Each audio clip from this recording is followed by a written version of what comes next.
পমস কুকিংয়ে আপনাদের স্বাগত। আজকের আমি বানাবো কচু শাকের ঘন্ট। তার জন্য একটি কড়াই বসিয়ে আগে থেকে কেটে ধুয়ে রাখা কচু শাকগুলো দিয়ে দেব। এবার কিছুটা পরিমাণে ভেজানো ছোলা দিয়ে দেব, দিয়ে অল্প একটু জল দিয়ে কয়েক মিনিটের জন্য ঢেকে দেব। কয়েক মিনিট পর ঢাকা খুলে দেখে নেব কচু শাকটা সেদ্ধ হয়েছে কিনা। কচু শাকটা সেদ্ধ হয়ে গেছে। এবার একটি পাত্রে ঢেলে নেব, নিয়ে এরকম ভাবে চেপে চেপে যতটা সম্ভব জল বের করে নিতে হবে। যতটা পারবেন আপনারা এরকম চেপে চেপে জল বের করে নেবেন, তাহলে কচু শাকটা রান্না করতে খুব একটা সময় লাগবে না। এবার একটি কড়াইয়ে কিছুটা পরিমাণ সরিষার তেল দিয়ে দিয়েছি। তেলটা গরম হয়ে গেলে চিংড়ি মাছগুলো দিয়ে দেব, হালকা একটু মিশিয়ে দিয়ে দেবো অল্প একটু লবণ, হলুদ দিয়ে চিংড়ি মাছগুলোকে লাল লাল করে ভেজে তুলে নেব।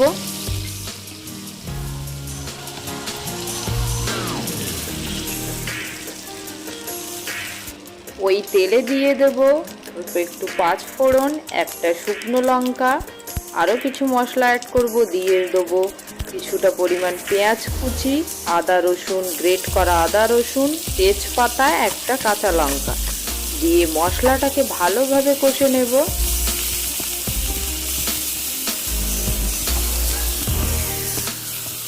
এবার একটি মিক্সি জারে দিয়ে দেবো কিছুটা নারকেলটা গ্রেট করে নেব। এবার মশলাটা একটু ভাজা ভাজা হয়ে আসলে দিয়ে দেব হলুদ, পরিমাণ মতো লবণ, অল্প একটু লঙ্কার গুঁড়ো,